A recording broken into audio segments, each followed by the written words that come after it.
Nottingham Forest survived the drop last season despite a 4-point FFP deduction, and they are in dire need of an FM24 rebuild, so that is exactly what we are doing today. A Nottingham Forest FM24 rebuild using their brand new signings and their realistic tactics. And it's safe to say they've done some pretty big boy signings already this summer. Nikola Milenkovic is one of my favourite signings they have made. The big Serbian centre-back is 26 years of age. He is consistent, he likes big matches, he's great in the air, great speed for a centre-back as well as being 6'5".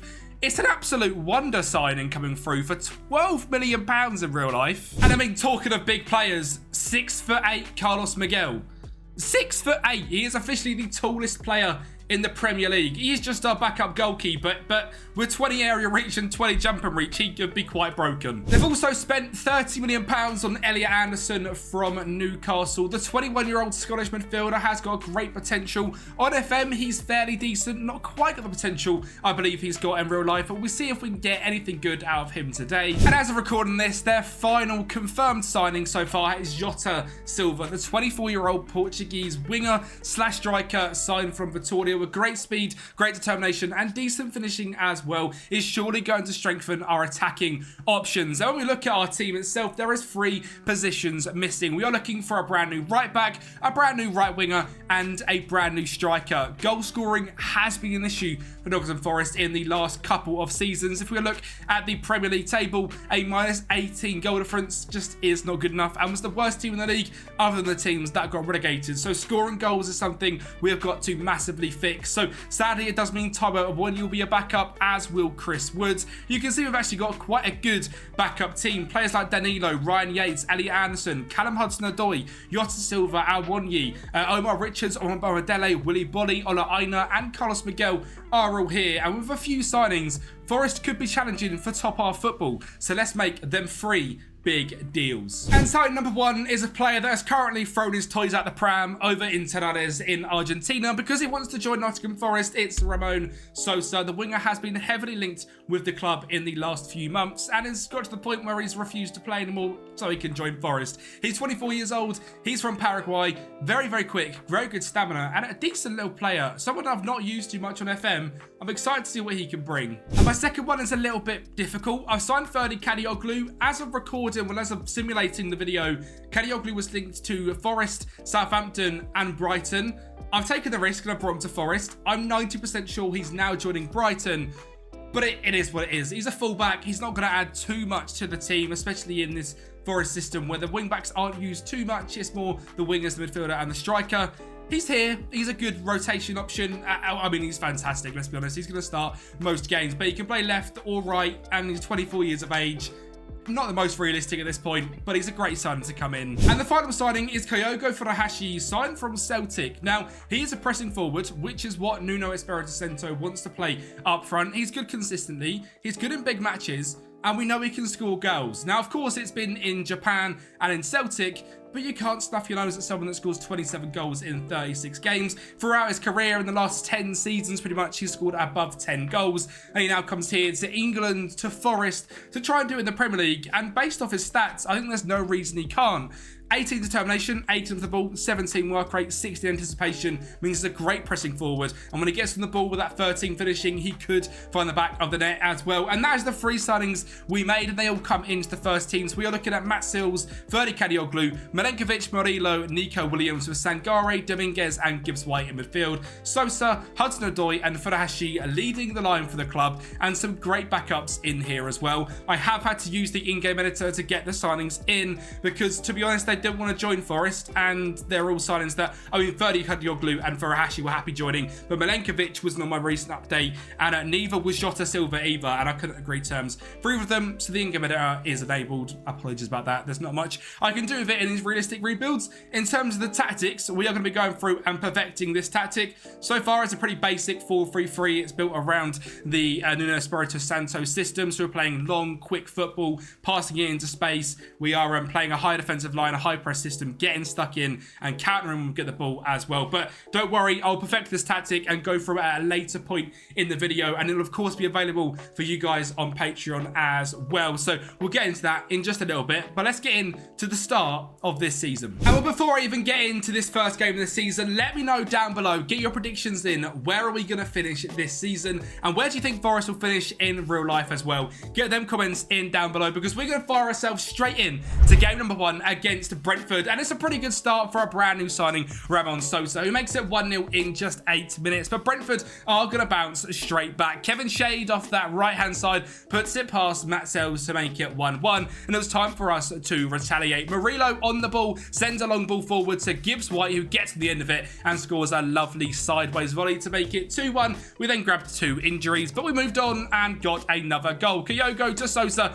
I said 30k, he wasn't going to be much involved. He's just scored an absolute screamer to make it 3-1. We move. Kyogo then finds Sosa again. The new signings linking up and making it 4-1 on the opening day here against Brentford. They are going to grab a goal back, but a convincing 3 points in our first game of the season against the Bees. In the second game of the season, we played up against West Ham, and after all of their fantastic signings this summer, we played the slightly more defensive system and sadly ended up losing 2-1. Before facing up against Brighton, away from home, looking to pick up our first 3 points on the road, but it didn't get off to a great start after Lamptey found James Milner in the box to make it 1-0. Elliot Anderson, though, is going to get involved with his first involvement of the season. Gibbs White whips it in, and we said Milenkovic has got a great head on him. A backstick header to make it 1-1, and 2-1 is where this game is going to go. Kyogo Furuhashi finding Nico Williams driving down that right-hand side and making it 2-1, and a very nice 3 points gained away from home against Brighton. We finished the month off with a, to be honest, quite disappointing 2-2 draw against Wolves, but not a bad result. Just 1 loss with 2 draws and 2 victories, or 2 victories, 1 draw and 1 loss so far in the season. 7th place, 7 points, 4 games in. We are going to go through this season quite quickly. As we know, Forest haven't got any European football, and we're already out of the Carabao Cup, which is a bit disappointing. We lost the penalties to Sheffield United. Wonderful stuff. So we have literally got the Premier League and the FA Cup to go in this season, so we are going to fly through it quite quickly, and hopefully we can build out some good tactics. We've seen already this defensive system needs a little bit of tweaking. The attacking one I think will always be quite good as a 4-2-3-1, and the defensive one, using this 4-3-3 system, we'll have to get right and see if we can play the Forest way. Let's get into it though, the next 10 games. And well, to be honest, up next was quite a unexpected result as we faced up against Aston Villa. Went 1-0 up early on thanks to a goal from Taiwo Awoniyi, and we're going to grab a second as well. Away from home, Sangare, who's had a great pre-season for Forest, made it 2-0. Aston Villa are going to grab a goal back thanks to Yuri Tillemans finding Kamara to find Watkins, but that was it, and we got 3 points away at Villa. But sadly, our next 3 games were against some of the biggest teams in the Premier League, so we lost 2-0 to Manchester United, 3-0 away from home against Arsenal, and brand new signing Jota Silva grabbed a straight red card. And then finally ending with one I'm quite happy with, to be honest. 10 men after 13 minutes, a 0-0 draw against Liverpool, 0 shots all game. We take the point, and when we took that point, we got ourselves down to Craven Cottage in London, and we absolutely battered Fulham. And brand new signing Ramon Sosa, if this guy is as good as he is in real life as he is on FM, could be a pretty special player. As could Ferdi Kadioglu. I don't think he's joining Forest at this point, but if he does, he'll be a great signing for you. Taiwo Awoniyi finds Sosa again to grab his brace in the third of the game to make it 3-0. And in the 89th minute, we did not stop and grabbed a 4th. Sosa on the ball yet again, whipping it in, and Kyogo was there to poke home in a dominating 4-0 victory away at Fulham. And we capped off this run of games to get us to 10 games into the season with a game against Newcastle, this time at the City Ground, where Almiron found Memphis Depay to put Newcastle 1-0 up. And to be honest, things weren't looking good as Newcastle go 2-0 up after Almiron finds Callum Wilson in the box, and we were 2 goals down and a long road ahead. But this is Forest, we don't give up. Anthony Elanga on a mazy run finds Nico Williams, who cuts it back in to Ramon Sosa to score again to make it 2-1. And just 15 minutes later, Kadioglu to Gibbs White to Sangare, and that anchor pivot finds Danilo, a great cutting ball forward, and Hudson-Odoi pokes home to grab 1 point and a great point at home home to the Tsunami. And that leaves us in 10th place with a game in hand. A victory there takes us all the way into 8th place as well, based on goal difference. And it's safe to say I'm quite happy with how things are going. The difficulty is our next few games are quite rough. City, Spurs, Everton away from home, Chelsea, and then we have a nice bunch of games to end off December. Leicester, Ipswich, Leeds, the 3 newly promoted side, followed by Crystal Palace at home, Bournemouth away from home, and West Ham at home. So once we get through these next 4 games, I predict we are going to be on some banging form heading into January. And well, as expected, we got absolutely blown away by Manchester City, who, it hurts me to say, are probably the best team in the league. But I was pleasantly surprised when we played up against Tottenham Hotspur. They grabbed a red card in 8 minutes, and Danilo scored an absolute screamer to make it 1-0. Now, Spurs are going to bounce back in the 83rd minute and make this game 1-1, which is where it's going to finish. But it's a fantastic point at home against one of the biggest, top 6 contenders in the league, a team that we could be facing up against towards the end of the season. A decent point. And I was quite happy with the point we gained away from home against Everton as well. A 2-2 draw. They did get a red card, but if it wasn't for that 84th minute, Tavernier would have stolen another 3 points. Another fantastic result was coming up this time. A home against Chelsea. A game again I predicted us to struggle in, but it seems to have built some pretty decent tactics. A great ball out wide to Sosa to find Kyogo Farashi to make it 2-0 in this game. And yes, we are going to grab a third as well. Williams and Yates linking up. A bit of a lost ball finds Sosa, and Farashi is there again. The fantastic signing it has been. The Japanese striker has, taken like a duck to water to get into this English Premier League from the Scottish Premier League. It's been a great transition, and he grabs another one there to make it 4-1. Chelsea are going to grab a goal back and make this game 4-2, but it's safe to say that is a fantastic 3 points against another side we could be competing with. It was a bit disappointing though when we drew 1-1 to Leicester. It feels like that 3 points we just gained against Chelsea, we just lost a couple with this draw against the newly promoted side. But we grabbed the 3 points back against Ipswich and another 3 away from home against Leeds. And as we read into the Christmas period, it was a 0-0 draw against Crystal Palace, followed up with this game against Bournemouth away from home. Boxing Day, a battering. Jota Silva makes it 1-0 in 25 minutes before we grab a second. Ryan Yates cuts to the edge of the box and Jota Silva finds Danilo to make it 2-0 with a lofted curler into the top corner. We weren't done quite yet. 91st minute, a nice gift wrap present after a mistake from the Bournemouth defence makes Hudson-Odoi a goal scorer in a 3-0 victory against bottom of the league Bournemouth, which leaves us after 19 games on 31 points and a point away from the top 4. And it's safe to say this Forest team is absolutely cooking. And now I think is the perfect time to show you guys the free tactics, which are all available to download on the Patreon. That link is down below and linked up there. So if you do want to get yourself in the Patreon, help support me out, get access to the rebuild files and the tactics, especially in these difficult months where FM was a little bit quieter, you're looking for a brand new save file to get yourself into. Patreon is the best place where you can do that, and it helps support me out massively as well.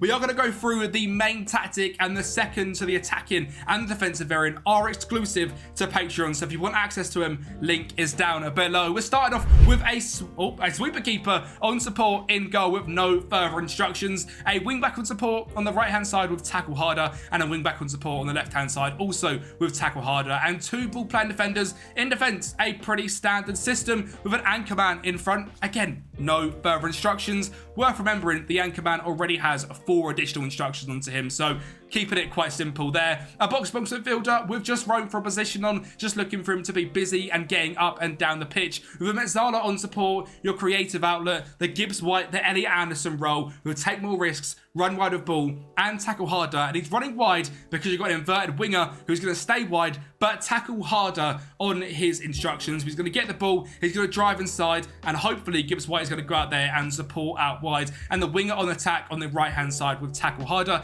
keeping the width as we've got Mezzala on this side. He keeps the width on the right hand side and finishing it off with an advance forward on attack up front. But I have tweaked it to basically be a pressing forward. We just get a lot better results with an advance forward. We've got close down more, tackle harder and mark tighter. Is everything that a pressing forward does. but also as an advance forward as the base title. We are set onto a positive mentality. In possession, I have had to drop the passing directness down to shorter. I made a video the other day on Fulham, and we basically stuck to what, Fulham, Marco Silva plays tactically, and we just didn't do anything. So I have tweaked it to actually be good in the FM match engine, pass into space, play at defense, short pass directness, slightly higher tempo, whipped crosses, and playing fairly wide. I wish I could make the exact replica of the manager's tactics, but FM, I've got to say, has been a little bit this way with sort of the lower block or the different styles of play. You can really only play a few certain ways, which is one thing that hopefully massively improves in FM25, and I believe they can do it. So we have gone for that sort of shorter, higher press system. So doing the balls a little bit shorter rather than longer. We are still countering, slowing pace down and taking short kicks, but to pretty much anywhere. And our possession, still the same high line, the high press system, getting stuck in and trigger and press more often. The attacking variant of the tactic is very different, as is the defensive. You can see all three are different formations. So if you do want to get the best out of a Nottingham Forest side, you need to be downloading all three. Let's get in vote to January and the rest of this season. Well, it was a 4-2 at home on the first day of the season against Brentford, and it was a 2-2 away from home in this game as well, and we'll certainly take that point because we're going to take all 6 away from top 4 finishers. Aston Villa. Ola Aina off that left-hand side scores an absolute screamer before Villa grab a goal back from a Giuliani Simeone penalty, but in the 72nd minute, Gibbs White whips it in. Milenkovic is there with his big head yet again, making it 2-1, and both games against Villa, both victories. We then also beat Brighton 2-1 yet again, and this time grabbed all 3 points against Wolves away from home from goals from Ryan Yates and Callum Hudson-Odoi. And in the FA Cup, we absolutely smacked QPR away from home 5-2, and Crawley got beat 3-2 at home. They scored 2 late goals from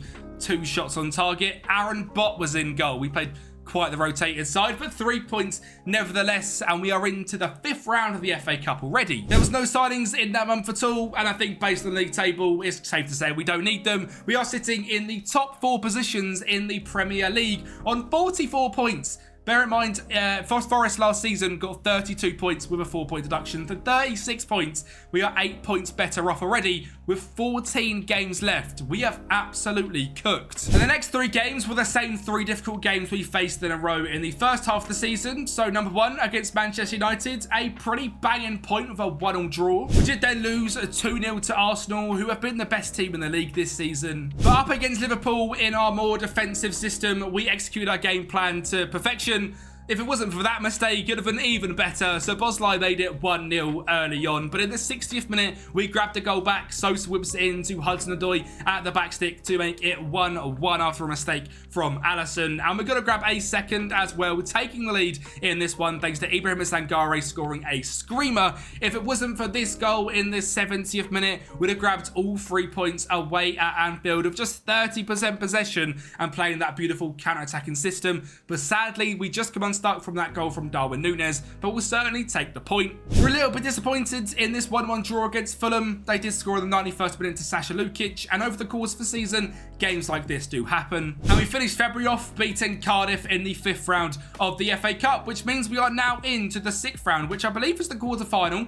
It is up against Luton, so very well could be the semi-finals. We have dropped just outside of the European places, but with a few difficult games out of the way, I'm sure we can get ourselves back up there. Let's get into the next 5 games, so there's just 5 games to go in the Prem. And well, again, it was a fairly difficult run of games. This one was a 0-0 draw against Newcastle, and then we played up against Manchester City, and again, execute our game plan perfectly. We'll certainly take a point against the league leaders. But a game I am quite disappointed in is a 97th minute losing goal against Everton. We drew at their place. We were going to draw at our place, but sadly, Calvert-Lewin broke our hearts. And we lost 1-0 to Chelsea, thanks to a goal from Cole Palmer. And just when you think it couldn't get worse, in 45 seconds, we were 1-0 down to Spurs.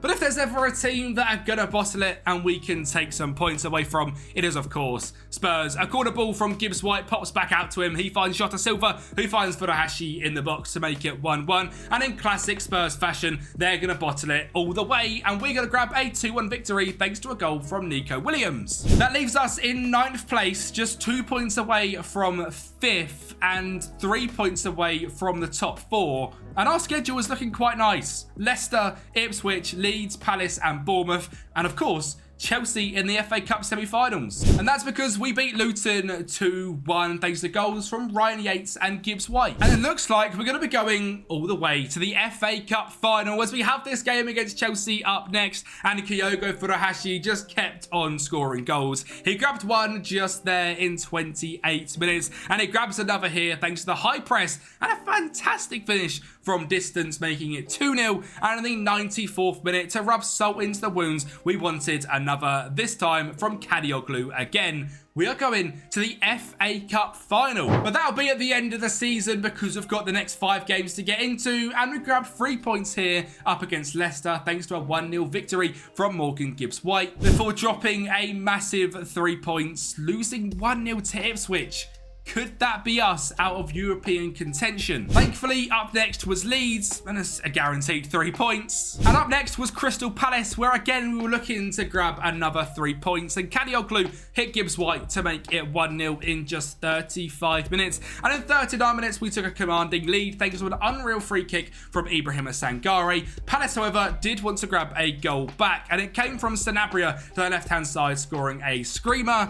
But that was all they had in the tank, and we had a lot more. Kadioglu finds Ryan Yates to find a great ball over the top to Kyogo to make it 3-1, and a 4th is coming as well. We have really ended Forest's goal-scoring drought in the last few seasons. We are now an attacking, free-flowing, goal-scoring side. And we capped that off with a 3-2 victory over Bournemouth as well, and it all came from a 94th minute winner from Ibrahim Sangare. Is that 2 points going to make a massive difference? Yes, it is. Kind of. I mean, actually, we would have finished 6th regardless. Sadly, it's going to be Europa League. Level on points with Manchester United. 3 goal difference away from getting in that Champions League spot. But the Europa League will certainly take it. 6th is a massive, massive upgrade. Can we also grab an FA Cup trophy? Well, it was Arsenal that stood in our way, and the one thing you can't do against big sides is give them a penalty in 3 minutes, because they'll capitalise on that, grab another goal in the 70th, and just when you think you can get back into it in the 94th minute and grab a penalty from Sosa, there's not quite enough time left, and we do lose this one 2-1 in the FA Cup final. But it's safe to say I'm very, very proud of how this season has gone. It's been one of my best one-season rebuilds to date. 6th place in the league, runners up in the FA Cup, and creating 3 tactics that are all quite different, all play a very realistic way for Forest as well, and are very, very fun. So if you guys do want to get your hands on these, Patreon down below, and massive thank you for watching, and I'll speak to you next time.